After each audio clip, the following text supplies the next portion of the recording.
Hello everybody, I'm Billinghurst, your host for this Raw and Natural Feeding Summit.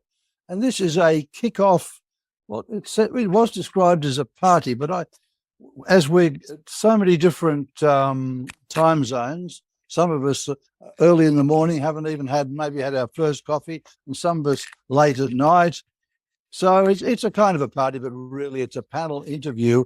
And what we're here to do is encourage you to join this summit on raw and natural feeding. And I'm going to introduce, sadly, one of our speakers has not been able to attend today, but we have two wonderful veterinarians with us. We have Dr. Nicole Rouse and also Dr. Amaya Espindola. I think I got that one right. So, Dr. Nicole, can you wave and say hello to our audience? And Dr. Amaya, can you wave and say hello? Thank you very much. Now, raw and natural feeding. Is it important? Should we do it? I think the answer to that is yes. And if you have joined this summit, I suspect you think the same way. Because what we're looking for is health in our pets. And the question that is on your mind is this the way to go? And you know, I want to talk about a very, very simple analogy that I use all the time when talking about this. If you buy a new car, what are the spare parts, the servicing, the lubrication? What's the fuel that you use? Surely you use what the maker recommends and has designed for that car. And that's what we're doing here. We're talking about the very foods that the maker of our cats and dogs has designed for those very species of animals. And of course, the maker, whichever way you look at it, it's most definitely evolution. And whether you believe God provided that evolution or whether it just happened, it doesn't really matter in terms of what we're talking about today, because evolution over many millions of years has determined what your dog should eat. And it's actually whole, raw, and natural food. And the word natural actually means evolutionary derived. And that's what natural is all about. Nothing else. Just how each species arrived here through a long process of evolution to actually eat specific foods that it was designed to eat. So this is what we're talking about, health through design. And the design of our cats and dogs actually requires raw whole foods. So in this summit, we want to look at this way of feeding, and I want to take away the fear. Because so many people are afraid of raw. They're afraid of balance, they're afraid of bones, they're afraid of bugs, the three things that really worry people. But you can embrace raw once you understand this, because our whole idea is to empower you, the pet parent, to feed your beloved animals, the ones that live with you, your family members, for the best outcome, which is a long life free of disease. Firstly, in the first section, we're going to just introduce you to raw, and I'm going to talk in more detail about the design of our pets. Then we're going to move on to the building blocks of raw, the very bits that you need: bones, raw meaty bones, meat itself, organ meats, vegetables, they're very important, fermented foods, all these things we're going to talk about. And then we're going to talk about those other worries that you have, the obstacles to feeding raw, those bugs, bones, and balance. That's very important. We'll talk about that. And then finally, we're going to talk about how you might modify raw. For example, Dr. Amaya will talk about cats who are very specific in their requirements because they're obligate carnivores. So she'll talk about that. Do you have to modify raw for different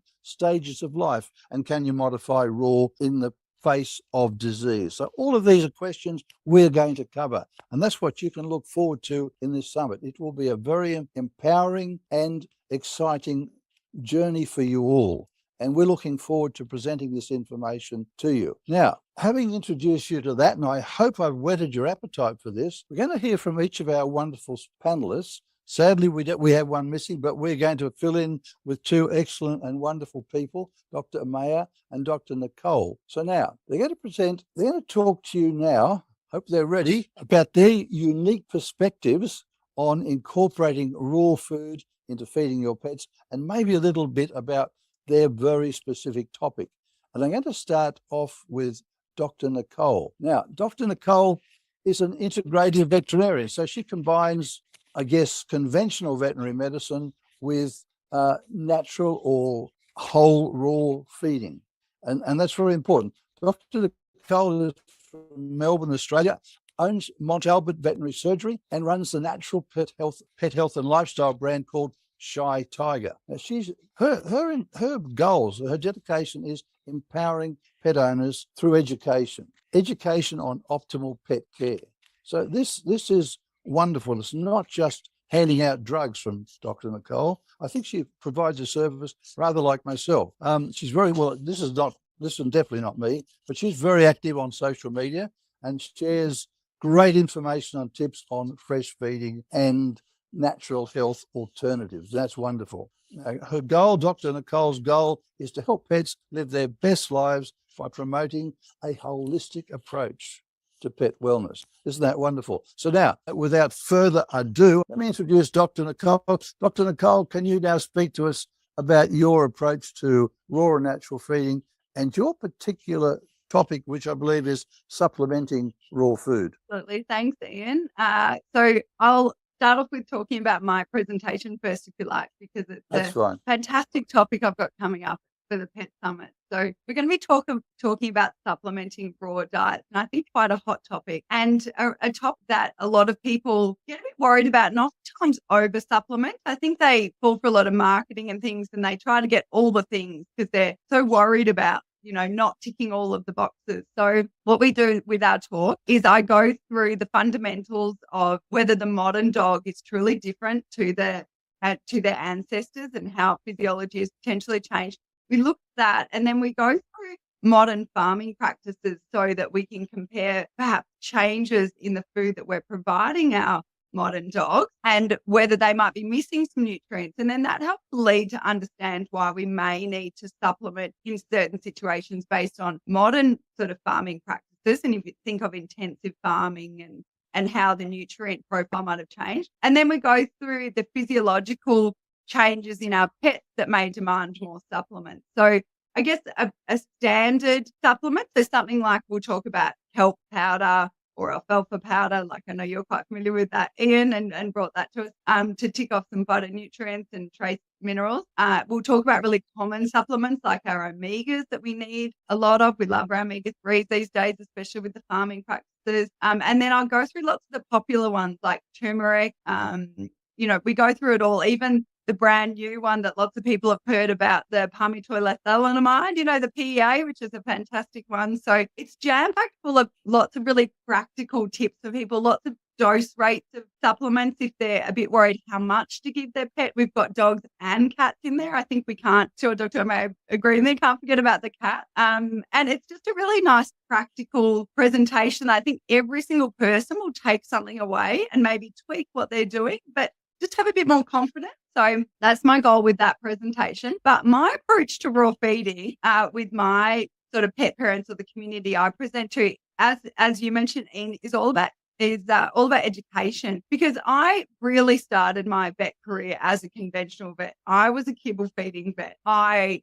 rolled my eyes internally when I was presented with parents that fed raw. I honestly did. So, and I've been a vet for 15 years. So it's still fresh in my mind, the mindset of being a kibble feeder. And so I'm really passionate about educating our pet parents to help them understand the physiology of the dog and help break down those barriers to the obsession about a complete and balanced every single meal and the fear around fresh feeding. And I really honestly find that once they understand why dogs and cats benefit from being fed raw, real food, what's most natural to them, and they understand the concept, the more we deviate from what nature intended, the more likely we are to have problems. Once he's dropped, it's smooth sailing. They're on board. And so then we just go through the education around it. I'm in suburban Melbourne. It's really easy for me to have access. Most of my pet parents will go straight to one of the balanced AFCO standard, raw food. That's how when they start, get their confidence up and they know, if they can't quite let go of the complete balance in every meal, that's a really nice way to start. Raw feeding some fantastic brands in Australia. And then they get their confidence up and then they get into the raw meaty bones. And then they might give a whole meal as a raw meaty bone instead of the perfectly balanced meal. And then they see the changes in their dog and they're on board. It's really easy for me there and they're really well supported. I think education's the absolute key to moving to a raw diet. Wow, Nicole, you are a girl after my own heart. That's wonderful. That's exactly where I've been for all my career. That is incredibly good. Fantastic. All right. Now, Dr. Amaya Espindola.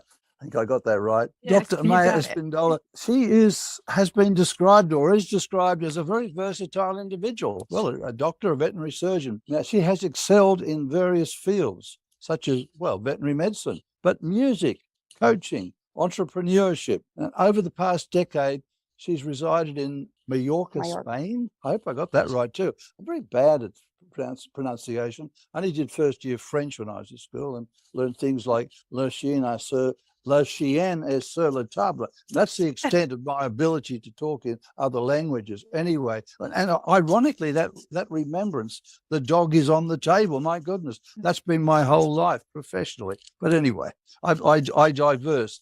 So Dr. Amaya has this wide background, not just veterinary medicine, and she's developed a deep passion for cats.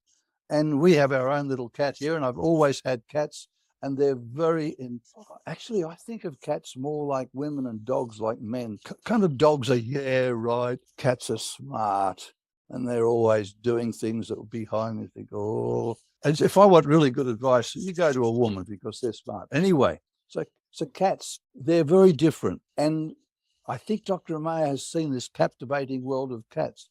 And so she employs unconventional methods to enhance her expertise in feline behavior, utilizing her knowledge to promote a fresh understanding of cats.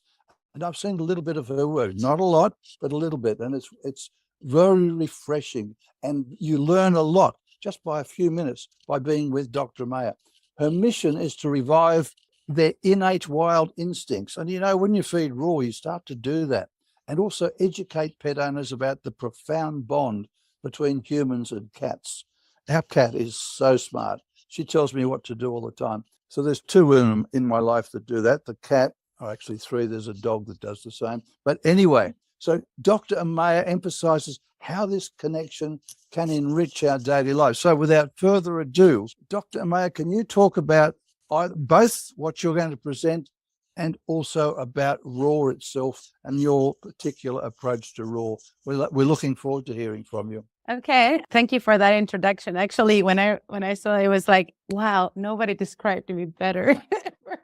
So thank you for that. Yes, I do have a different approach with cats because I'm a very curious person. And actually how I got into raw was thanks to your book. And somebody showed me that your book and suddenly it all made sense. I've been a kibble feeder like all my years. And then suddenly I got that book and I said, how come this happens, right? So in my life, everything came across like that, right? So with cats as well, I was fearful of cats. Actually, I had a lot of respect to them. And my overcoming of this fear was the thing that developed all this passion for them. Because I said to myself, I can't be a vet if I'm afraid of half of the population that I'm going to be treating.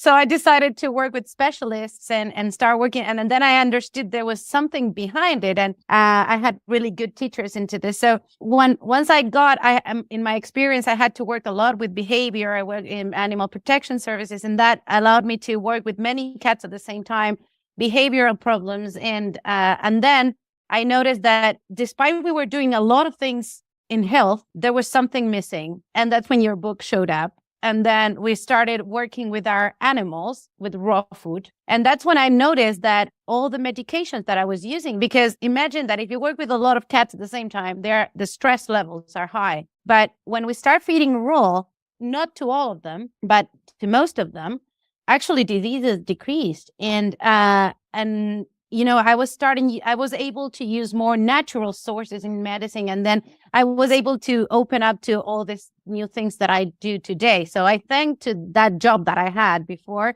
because this is what allowed me to be what I am today.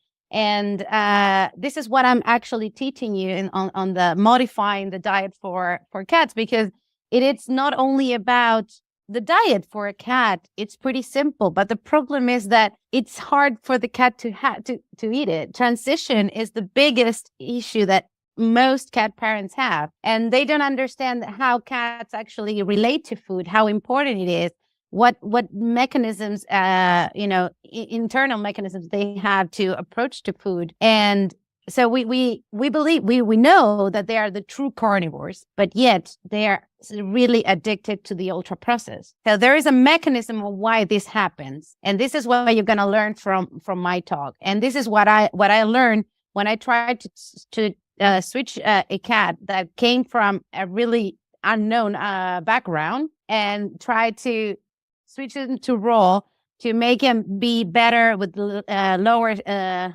Decreasing their stress levels and trying to behave. So I noticed that there was a really tight correlation between behavior and nutrition in cats. So what happens when you have to deal with that at home, then it becomes, we still don't know. We haven't evolved the same way with dogs and cats. So the guardians are a bit, they get stressed so easily. And also there's so much fear around if my cat is not eating, if it's been 24 to 48 hours, my cat is fasting, then he's going to die. There's so many things coming around that it makes it more complicated into this process. So my talk is going to be a little bit more, refreshing. First of all, why it's so important that we feed them raw, because that's really important, but also to understand that there is a lot of other process that you have, your mind process, that it goes beyond the bones, the bugs, and the balance. It also comes through, my cat is not eating. What should I do? Should I offer another cat? Should I do this? So the pet parents get so crazy about it that they prefer to take a step back. And that's what I want to stop. I want to make sure that they get to know their cat, understand what the physiology, and then say, okay, this is what I can do. It might take me longer than expected, but I know I'm doing the right thing. And I hope that comes across in my talk. Otherwise, you can go to the Q&As afterwards and ask me for more details. Thank you so much, Dr. Mayer. I am so looking forward to both these talks. I know I'm going to learn a lot from both of you. Supplementation, in many ways, with my own animals, I've avoided it, and mostly I think for good reason, but I know it can be extremely valuable. And these mysterious creatures we call cats, I am so looking forward to learning more from somebody who's really looked into this. So to both of you, I look forward very much to both of your lectures. And I'm hoping that hearing this, those pet parents out there will be as excited as I am to hear from both of these wonderful veterinarians.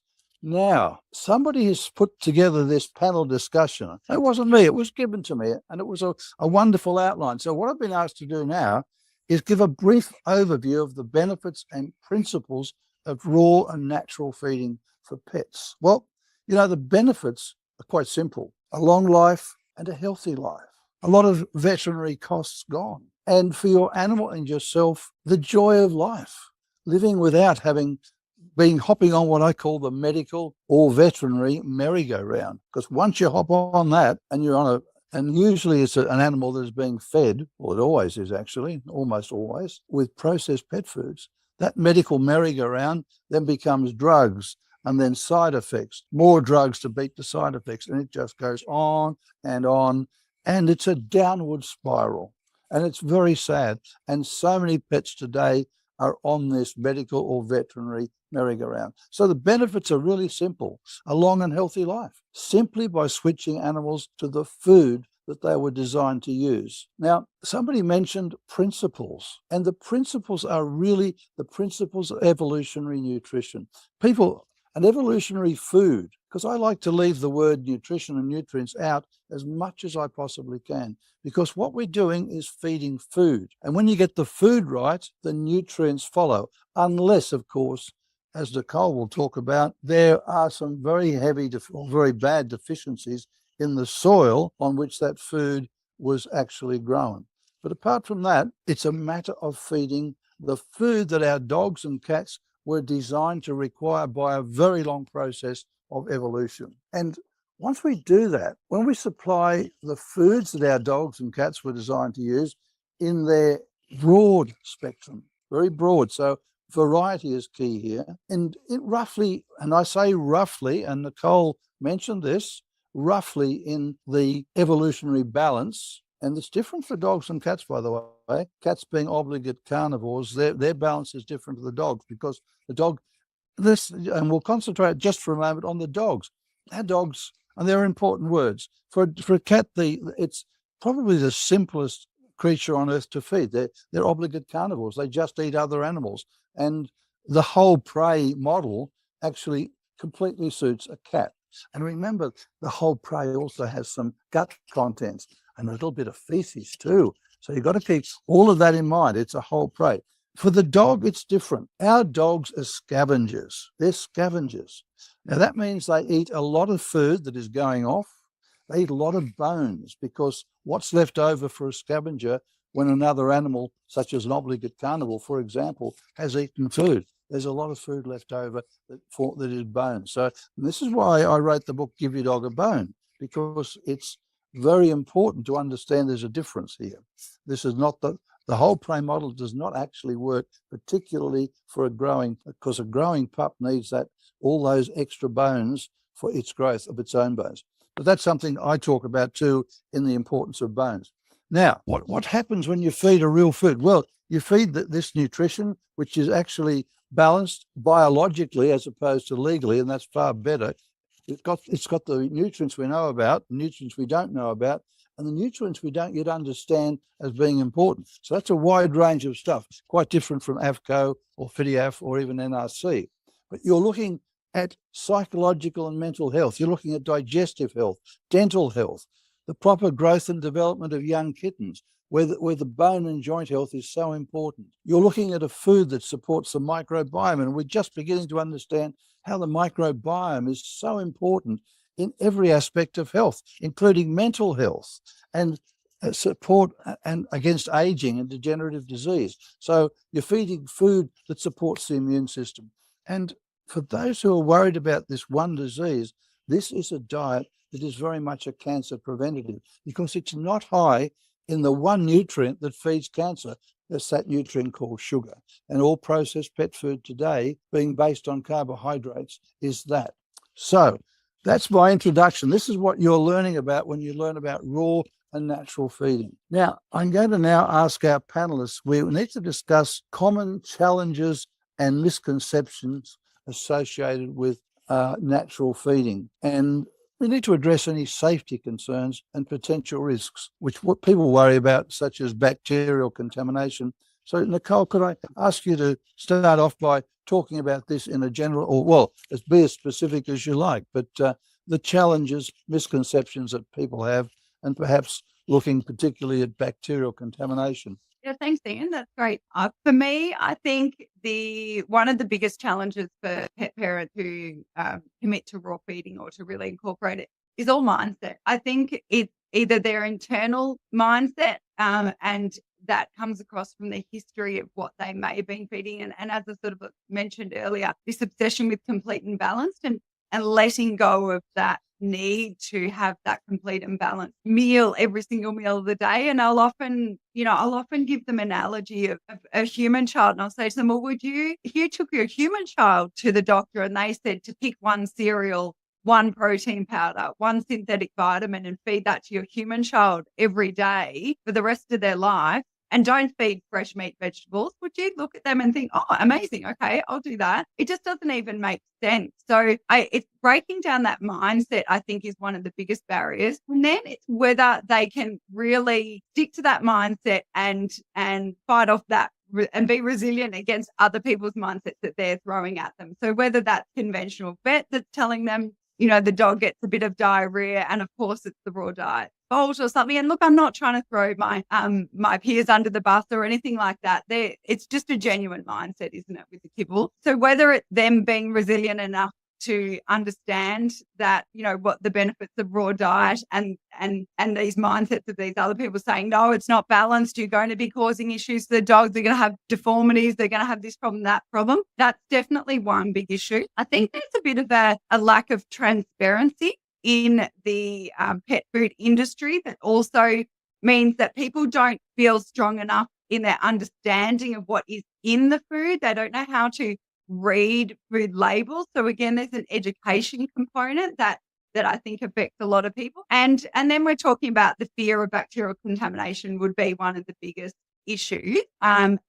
again, I often find that if a dog gets an upset tummy and it's on a raw and fresh diet, it's always a diet. Whereas if it's a dog that's eating processed food, well, it picked something up at the park, didn't it? Couldn't possibly have been the diet. So there's a bit of scaremongering around it. And if you look at, I remember reading a report by Connor Brady, or I'm sure it was him, who there was he reported that there was 700,000 tons of kibble that was recalled for salmonella, but only, I don't know, what was it, 900 of raw food. Sure, sounds like quite a lot, but on a relative scale, there is so much more in the kibble world that's recalled with pathogens. And we have to remember, you can get E. coli and salmonella from everything, from fresh food, from raw food. So it's about using a bit of common sense, isn't it, about the way you handle food. You're not going to get some raw meat, leave it in the sun in a 40-degree day in Australia for 3 hours, and then wonder why your dog got an upset tummy.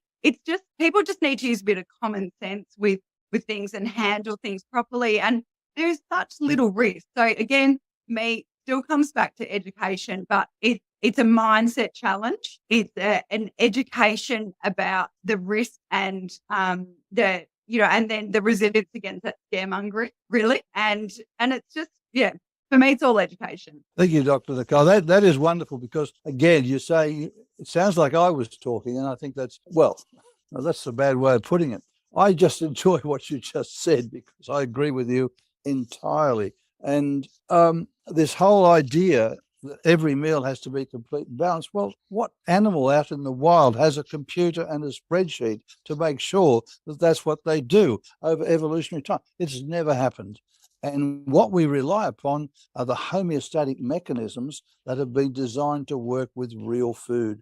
And those homeostatic mechanisms are able to pull out, even from something that would appear to be deficient in terms of AVCO, everything they need if it's presented as real food. So that's so important to understand. I think this, as you said, it's a mindset, it's a mind challenge. Now, Dr. Mayer, would you like to add anything to that little discussion? Yes. Well, the challenges are mostly the same, adding the transition part, and where they get scared about the protein levels and the kidney disease. That is something that is huge for cats. And we already know that it's not about the protein levels, it's the quality of the protein. So it actually talks in our favor for that. But also in the bacterial contamination, I think there's been a huge misconception about that we live in a bacterial world. We are surrounded with bacteria. And there is something that we don't understand, that I don't know if it's the way that we live our lifestyles, or how this thought came through. But the thing is that we live in ecosystems, and ecosystems actually thrive when there is more variety, when, there is competition, there is synergies, there are, different ways of relationship in the biology world, right? So the problem is that subtly we believe that this bacteria has to be isolated, or we have to clean everything and wipe everything out, and then and if we create these disbalances, that is when the risk actually it appears, because you're not allowing this ecosystem to actually work and create that competition and allow the pathogens to be at and not easily getting into your foods. And this is something that I always tell people that when they said, no, but kibble, it's sterilized and all these things. And I say, yes, but once you put it on a bowl, there is bacteria around the house that it's going to get there and colonize everything because they have the space, because that was wiped out. And then you have everything there fighting for, who wins.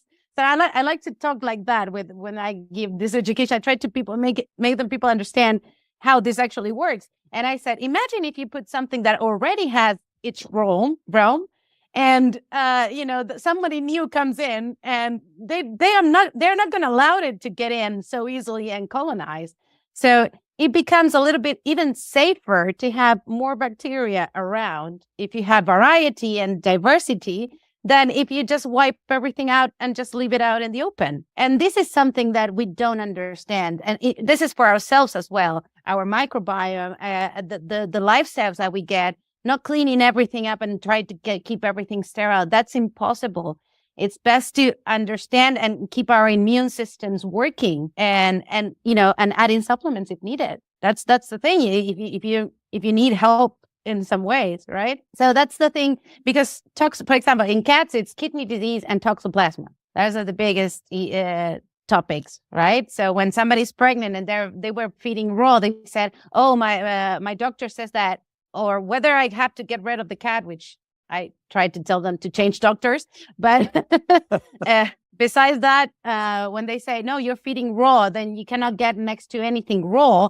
And I explained that raw food is anti-inflammatory and reduces the risk of toxoplasma if you feed a good source of food, right? Of course, you have to keep something clean and safety food, right? Not just simply any sort of meat.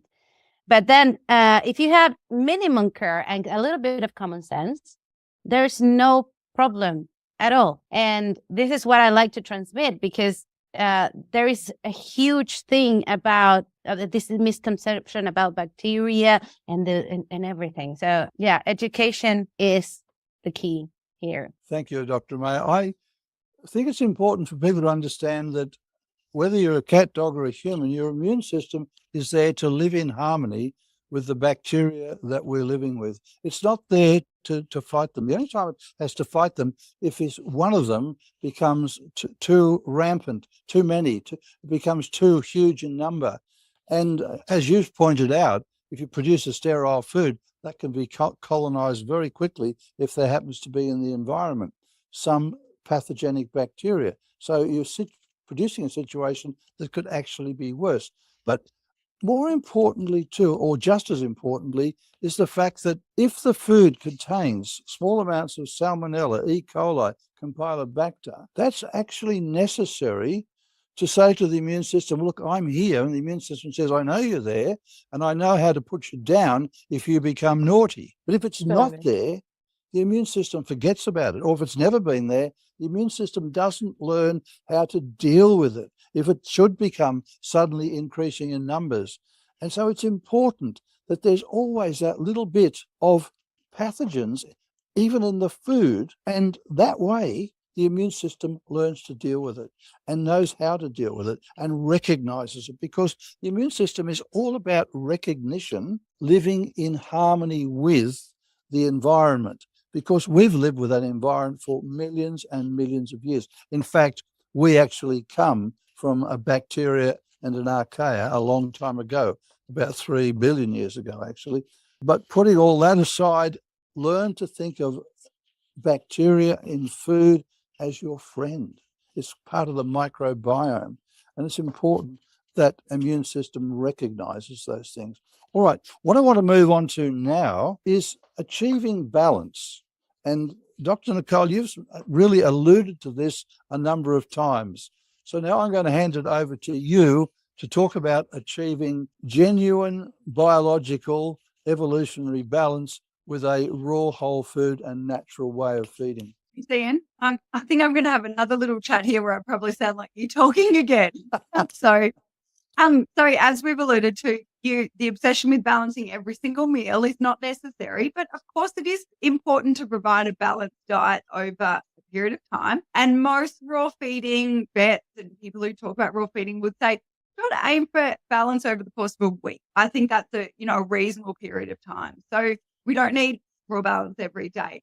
I'll let Amaya talk about the cat. But if we're talking about dogs, that really looks like, from an evolutionary point of view, is you're looking at 60% raw meaty bone. This is over the course of a week. And when we talk about a raw meaty bone, we're talking about one that's about 50% meat to 50% bone. So lots of people think of bones as those big dinosaur sort of bones. They're not the ones that are giving us all the nutrients that we need. We're talking about raw meaty bone. And these days it's actually so easy to Google meat to bone ratio of different bones. So there's no point in me talking about all the different kangaroo bones here. There's not all Australian, so you're not going to get access to it. But in Australia, lots of parents feed a lot of kangaroo bones because they're easy to access. Not as many dogs will have adverse reactions compared to chicken and beef, which is a bit more popular these days. But if you're talking about common examples of one of these 50-50 bones, you're looking at something like a chicken wing or a duck neck or something like that. 50% raw meaty bone. And then we're talking about our organ meat, which is our vitamin powerhouse. And organic beef liver, gram for gram, is probably the most nutritious food on the earth. So we want about 10% organ meat over the course of a week. And half of that should be liver, because it is the powerhouse. And the other half should be other sorts of organs, brain, kidney, take your pick. And then we're looking at our beautiful, what are we up to here? We're 60% there. We're 70. Then we've got to have our beautiful fruit and vegetables, about 20% of them. And we're looking at colours of the rainbow, just as you would for a human. So don't just feed carrots and broccoli, or don't get the 3 veg mix from the supermarket. That's not going to achieve balance. We want to ideally source the best quality fruit and veggies we can. So if we're going to the supermarket and you're picking these giant, perfectly formed carrots, they're unlikely to be as rich in nutrients as this scraggly organic one that hasn't been pumped full of chemicals. So we just got to remember about the sourcing of the fruit and veggies. And the same with the meat. If you're getting intensively farmed, grain-fed meat, it's going to be, have a very different nutrient profile to some organic meat. But I know not everyone can afford organic meat and fruit and veggies. That's fine. But just understand that may impact the nutrients. So we're doing colours of rainbow there. And I'll just mention here, mushrooms. Human source mushrooms are fantastic, and they're not avocados, not toxic for pets. There's so many things that people think are toxic that aren't. And then the other 10%, we're looking at what we consider supplements, but this isn't meaning synthetic supplements you buy from the store. This is just things to tick some of the other boxes. So you will commonly have some sort of seaweed or kelp, because that's got so many trace minerals. I can't remember the number off the top of my head, but it's trace minerals, amino acids, trace minerals, everything. I usually got an omega balancer. So I know Ian's favorite one is cod liver oil. I know in his book, which Amaya and I have already spoken about, there's a fantastic recipe in there, balancing your omegas, because our world is quite high in our pro-inflammatory omega-6, so that's really important. And then we love our prebiotic, probiotic sort of food. So as easy as a bit of Greek yogurt, if your dog doesn't have any underlying issues. You can make your own beer. That's quite popular these days. You can even, the other thing that's become really popular, which is an amazing source, is green truck. We love it. So that's got your prebiotic, probiotic, digestive enzyme. But we're talking over the course of a week here. You could feed a meal being just a bone. Like you could actually have dinner for a whole day. It could just be raw meaty bone. That's it. Then the next day we might then bring in some of the other things. You might have your veggies. You might not have a bone. So it's over the course of a week, but you're looking at roughly that sort of ratio. And cats is very different because they're not our scavengers like the dogs are. So I'll let Amaya talk about that one. Thank you, Nicole. That was beautiful. And words that came to my mind as you spoke was that beautiful is ugly in terms of vegetables and so on, because it's the ugly ones that have been grown under probably more difficult conditions, but have actually absorbed the nutrients. Anyway, just keep that in mind, that those beautiful ones probably are less nutritious than the ugly ones, the organic ones. Amaya, can you talk about balancing our cat's diet? Yeah, I would like to say that it would be that simple, but it's not. In a way, it's very simple because you simply reduce the amount of veggies that you put in the on the dog's diet, and I usually increase the heart content into the mix in the meat, and I like to put a little more heart. Either way, I always supplement with taurine. It's, just to keep my head in place and make sure, because you don't know, with cats, you never know if they're going to like all the variety of things, right? So you might use liver, you might use organ meats, you may use whatever you want, but suddenly they don't want that and they want something else. My approach is a little bit of self-selection. Actually, I allowed them to choose, because I noticed in the course of a year, for example, with my cats, that summertime and winter times are completely different, even in the choices of different meats. So usually I have like 5 or 6 different meats, but for the whole year. And usually I stick with 4, and switch them around. For me, variety is the best thing you can do with cats. And then about bones or not bones, it will depend on the cat. Because for example, I have a Maine Coon, and she likes to have her quails and she likes to eat them. And so for her is a different ratio kind of thing. And when my other cat doesn't like it. So, you have to adapt. Cats have also many dental issues because they've been eating other things. And then when you try to add meaty bones, that's impossible to actually get them to chew. So I think you have to get creative, taking in consideration the same ratios, just reducing the amount of veggies, but then don't go crazy, because they are used to having different prey, different sources. So as long as you keep a variety going on and you supplement the minimum things, because that's the other thing. If you put a lot of supplements into a cat's diet, they might not have it. Because I love mushrooms and I love to use all of those things, but I try to keep it very, very simple. And also I use seasonal veggies and even some fermented veggies, depending on the time of the year. Because maybe you use pumpkin, for example, during winter time, but then in the summer they actually like cucumber, or the other one, it's zucchini or different. So don't be afraid to use different veggies. I have cats having spinach and they choose it themselves. So, most people say, oh, my cat doesn't like it. You have to try different ways. You have to maybe ground it or mince it very thin, or maybe some other days try to play with the food. What I do for chewing, well, I explained that on the talk, so I'm not going to just spoil it out. But I explained how you can make your cat to chew and make it, because there is a behavioral thing also going on. So my thing is to balance it. Keep in mind that you have to have a range of things, organs, hearts. Heart is really good source of taurine and many other things. And it's a meat that they actually like. Raw meaty bones if you can, and make sure that it's appropriate to their size. Don't get something huge, because, they get tired. So they chew just 2 times and then, just whatever. And they move to the next thing.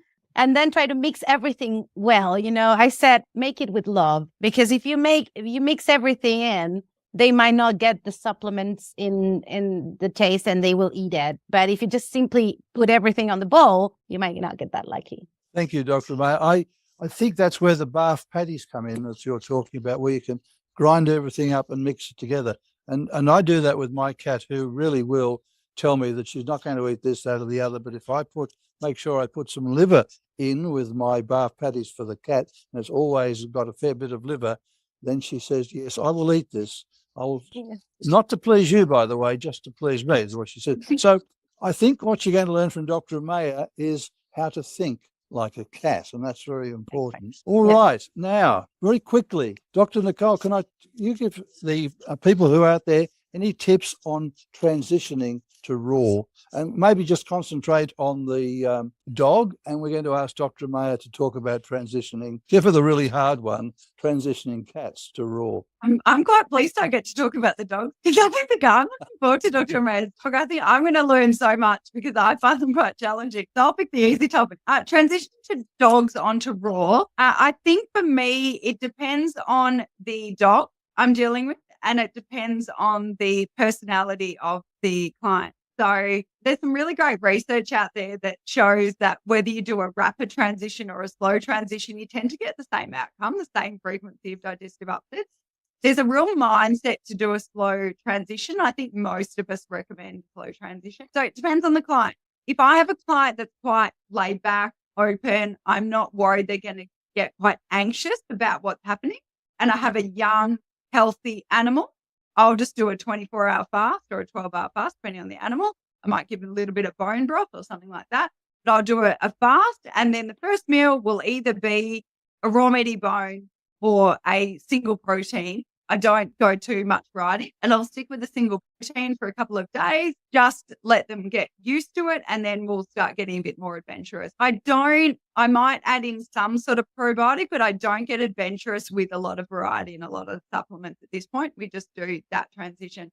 I find that works for lots of people because it's easy. If I have a client that I worry will get quite anxious about the process, if there's a slightly loose stool or they're a bit off their food, or I have a dog that has inflammatory bowel disease, allergies, things like that, really fussy, I go pretty slow on these guys.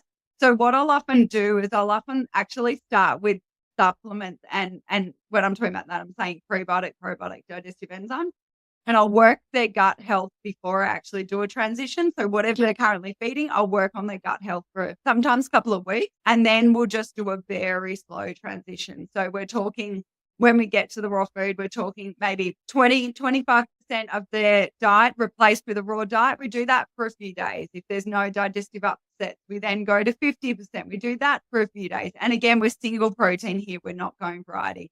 We'll do that for a few days, and then we'll build up to 75%. Do that for a few days, 100%. Do that for a few days. And once we're there, then I'll bring in another protein, and then I'll bring in another protein. I'm aiming for at least sort of 3 to 4 proteins overall to get a nice variety of amino acids and a good nutrient profile. And then I might start adding in more veggies and things like that. So it's very slow, but for me, it depends on the underlying health issues and the client needs and wants, because the worst thing we can have is the client almost shaking their hands as they're putting down the bowl, going, please eat this. And the dog's going, what are you doing? You're moistening me. Like that emotional contagion is such a real thing. It needs to work for the household. In other words, it can be done. We just need a very sympathetic and understanding vet. And I know they're out there, so seek them out. Dr. Mayer, so thank you for that, Dr. Nicole. Dr. Mayer, tell us about cats. Okay, everything you said about Nicole, about the client, it's completely true. I mean, they get paranoid about certain things, and there is a lot of that going on. So I also, I asked them, how would you do it? Right. So my question is, how would you do it? And then I ask, how your cat behaves? What does he do? And after we get that clear, then I decide how I'm going to approach it. Because if you put any fear to any cat guardian, then you're lost. You lose them. So I have to be very careful on how I approach every single case. And then once I have it, what I say is, if you want to jump into it, there's no problem. I mean, everybody everywhere have a loose stool sometime for any reason, right? So there is no problem if you have it one time. So I explain that to them and say, you're transitioning to a new food, but if you're afraid to do it and then you transmit that to the when you're putting the bowl down and you're expecting the cat to eat and you're watching them, that's, the cat is going to look at you like, what are you doing? Right? So is this unsafe? You're giving me poison, So that for me, that's the biggest challenge that a guardian has with the bowl. It's actually their issue, not the cat's issue. Then we have the addiction to ultra processed food, because it is an addiction. The cat is used to, and the cat creates like a safety net around their food. They have feeding habits because it's important for them. And then if you don't understand that and you just simply switch it, they might get, that might alter many other things. So you have to look into their environment. As you can see, transition for me, the first thing is to create real expectations depending on where the cat starts to transition from. And then talk to the guardian and explain everything. And then really, long time later on, you get to the nutritional part of things. And then you decide, usually I do like you, a monoprotein, single protein. And then, I don't put many things into the diet until I feel safe that, the cat is eating it, is not getting tired of it. But the environmental, the mindset of the guardian, and the real expectation, don't be afraid to take a step back and then move forward again. That it's actually where the success is going to come from. Thank you so much. Could I just make mention too that in my experience, certain things will actually cause diarrhea. Lots of meat with no bones, lots of organ meat will cause diarrhea. And one of the things that tightens both dogs and cats up, if they will eat it, and of course dogs easy, cats not quite so easy, is bones, raw meaty bones. So that the bone itself and all the components in the bone have a way of stopping the diarrhea. It's one of the simplest ways to do it. All right. So where are we at? Well, we are coming to the end of this panel discussion. So I'm going to ask for each panelist now, and I'm going to reverse the order, for each panelist to give us a short and sweet tip, something maybe they haven't even discussed or something they need to re-emphasize right now on raw and natural feeding. So I'm going to start off with Dr. Mayer. What are your very short, very sweet and powerful tips for our people out there listening? Okay. For cats in transition, review the daily routine that you have with your cat and make sure as a predator that it's safe. I mean, for them, eating and using the litter box are the most vulnerable times. So get into their shoes and you're going to be able to feel the way they feel. And that's the first step. My cat tells me, don't let me feed out here in the open. Put it in my very special box where I spend the night or where I like to rest, and I will happily eat it. If you don't do that, you can take that food away and do something else with it. Make the dog fatter if you wish. But I love to eat it in seclusion and safety. Dr. Nicole, your final tip. My tip for all the parents out there is to not fear feeding real food to your pet. It's not as hard as it's made out to be. And by following what they do and want naturally, we will give them their best life. And just educate yourselves and find your resources. Listen to the Pet Summit, and you'll walk away a different pet guardian. You'll arm yourself with the knowledge so you can understand how to feed your pet to firstly improve their mental health. My goodness, the research is out there. Your gut really is everything. And feeding a highly processed diet will no doubt lead to anxiety and mental health issues and things like that. So let's look after their mental health, their physiological health, less cancer, less inflammation, all of that, less vet fees, as Ian said. But just arm yourself with the education so you're confident, but don't fear feeding your pets real food. It's amazing. Fantastic. Put away that fear. That is so important. Well, everybody out there, I trust we have whetted your appetite for this raw and natural feeding summit, which is starting tomorrow. I really hope that you now are enthusiastic, because this is where the truth lies for the health of your dog and your cat. There is nothing more powerful than the proper food to get that health and longevity that you want for your pets. So please come armed with an open mind. Be ready to do whatever works for you to get the most from each presentation and interview. And I look forward to your questions in the Q&A sessions, which I urge you to attend, because they too are a great learning experience. So I'm Ian Billinghurst, and I will see you at the summit together with our wonderful speakers. Thank you. Thank you. Bye. Thank you.